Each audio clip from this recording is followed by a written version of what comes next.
Hi everyone, my name is Cynthia. I'm the digital personnel at Meditest Diagnostic. Hello everyone, my name is Dr. Vyas. I'm a senior consultant physician and specialist in cardiology and diabetology.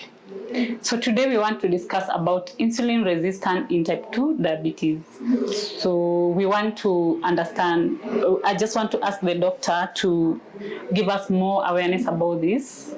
Yes. So insulin resistance is a very important topic every diabetic must know because insulin resistance is the most important mechanism in type 2 diabetes. Okay. Because I am an adult physician, so I deal mainly with type 2 diabetes. Okay. In type 2 diabetes, the pathology is that first there is insulin resistance, that is insulin that is produced, it is not utilized in the peripheries. Yeah. And second thing, there is also some amount of insulin deficiency. So the pancreas is unable to produce enough insulin also. Okay. Both mechanisms play the part in causing type 2 diabetes. That's why it is called type 2 diabetes. Okay. In insulin resistance, what happens is the insulin which is produced by the pancreas, it doesn't go and work on the cells. Okay. Our body is made up of billions of cells. Okay. Each cell requires glucose for its energy, for carrying out its metabolic processes. Okay. In people who develop insulin resistance, what happens is the glucose is unable to enter inside the cells. Okay. And the simple analogy to understand this is to imagine each cell as a room. Okay. So inside the room, for every room, there is a gate or a door. Yeah. Okay. So just like that, each cell has got doors for glucose to enter inside. These gates or doors are called glucose transporters. Okay, and these glucose transporters, they need a key. For a door to open or for a gate to open, you need a key, and that key is insulin.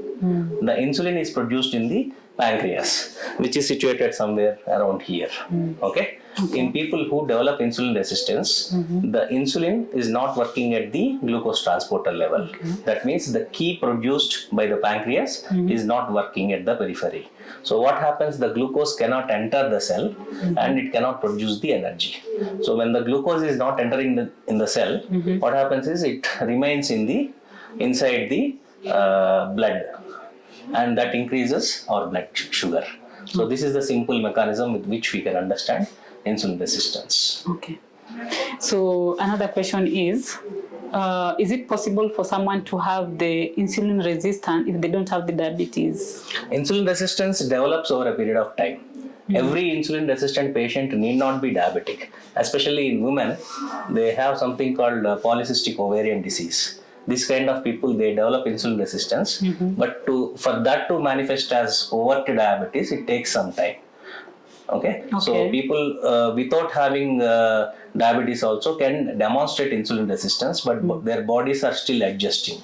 Okay, and it is very easy to diagnose. It is characterized by the early insulin resistance is characterized by something called acanthosis nigricans, which means people develop black scars or black discoloration of their neck at this place. Okay, that is called acanthosis nigricans. This is one of the easiest clinical signs to understand insulin resistance. Apart from that, there is a standardized test by name HOMA-IR, which is recently developed. Recently in the sense, in Kenya it is recent, but in other countries it's there since a very long time. Yeah. And this HOMA-IR test can demonstrate insulin resistance, and it is available in our facility. So that's how it's being diagnosed? Yes, that is how we diagnose. It is a standardized test, but it is based on statistical data. Okay. So does it mean it has a gender or it's affecting everybody? It can affect anybody, especially obesity. Obesity is one of the most common causes of insulin resistance. Apart from that, there are certain group of people which have got these insulin resistance genes. Even though they are lean, they still demonstrate insulin resistance.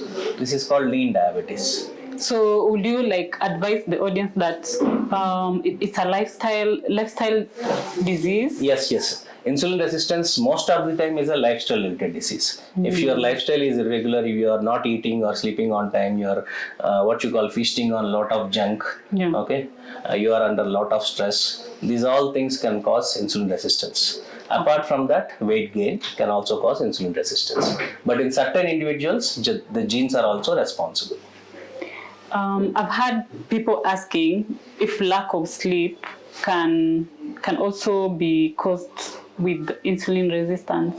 Lack of sleep leads to insulin resistance. Really? Because lack of sleep causes a lot of stress and that can lead to insulin resistance. And especially in women, PCOD is one of the causes of insulin resistance because people with PCOD, they gain weight fast and that leads to insulin resistance.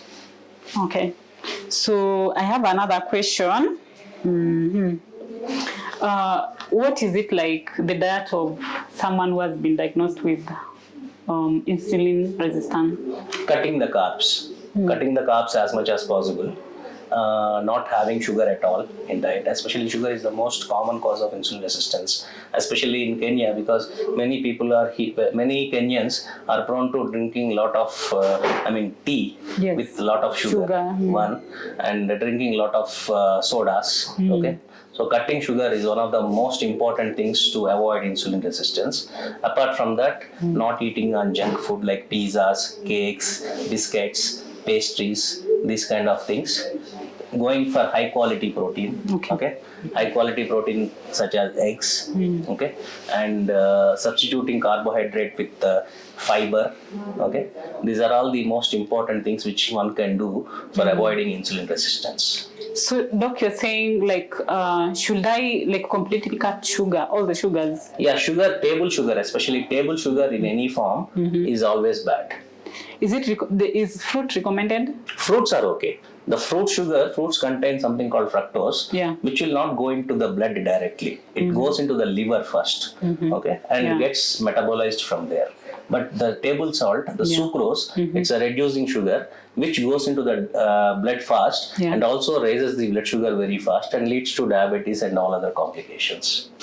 Okay, so I have this question. What kind of exercises would you advise these people who are diagnosed with insulin resistance? Whether it is insulin resistant patient or diabetic patient or a patient who is healthy also, regular exercise is mandatory.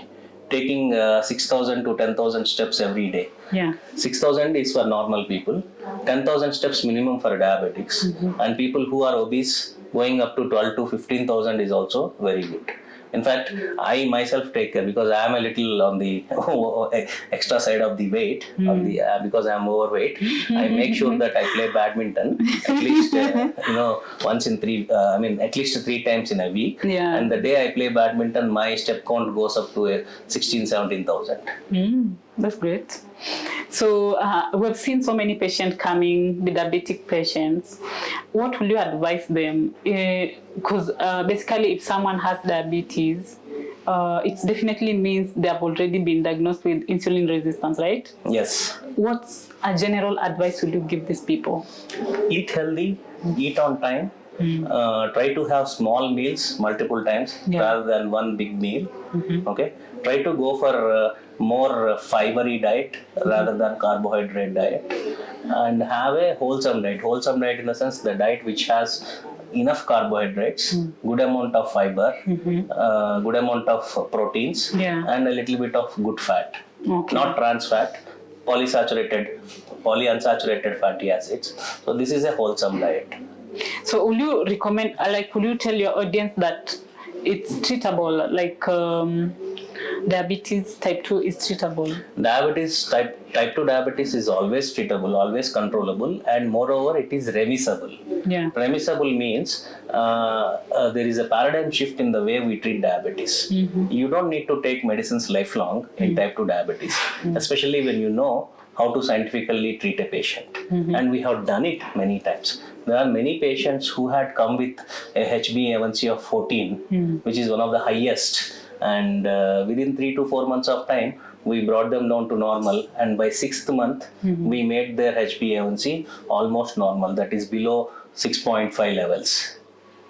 And many patients we have done it, not one patient. And many patients we even stopped, given they don't have complications which are related to diabetes. It is even possible to stop type 2 diabetes medicines when they are living satisfactory life, and we demonstrate that HbA1c has not changed much despite giving ultra low doses.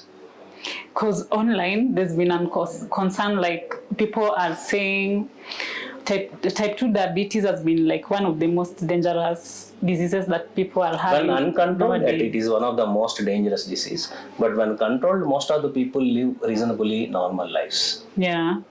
So you'll just recommend them to always eat healthy, exercise, and come for the regular checkup, right? Yes. Be in touch with your doctor, no matter who it is. Yeah.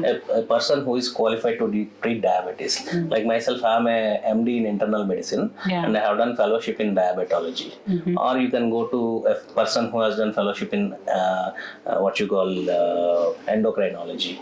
Okay, I am specially trained in diabetes. So people who are experts in diabetes, because diabetes is something which is treated by most of the doctors, starting from general practitioners to orthopedicians to gynecologists to everybody try to treat diabetes. I'm not saying that they are wrong in treating diabetes, but thing is that the more the expert is, the more the chances of patient achieving remission. Remission means patient need not take medicines anymore. Yeah, that's true. So, like, according to, I know you have so many patients who are diagnosed with diabetes. Will you kindly just take us through their journey? Like, how is that it has been since you started the journey with them? Like, I have mostly happy patients actually. Yeah. I mean, there is not a single patient in my entire practice in whom, especially type 2 diabetes patient, in whom I have not controlled diabetes when they are coming to me regularly. Okay, and in many patients we have achieved remission. As I told you, people with HbA1c of 14 point more, also we made them almost normal. And one more thing is that even the way we treat insulin treatment, like people who are requiring insulin treatment, we don't give insulin more than 2 months, maximum 3 months for most of the patients, unless they have some complications. I must admit, because we've seen so many patients coming saying, oh, Dr. Bharat really helped me with diabetes and all that, and you get so many recommendations. So that's it for us today. So thank you. Thanks a lot. Meet you next time.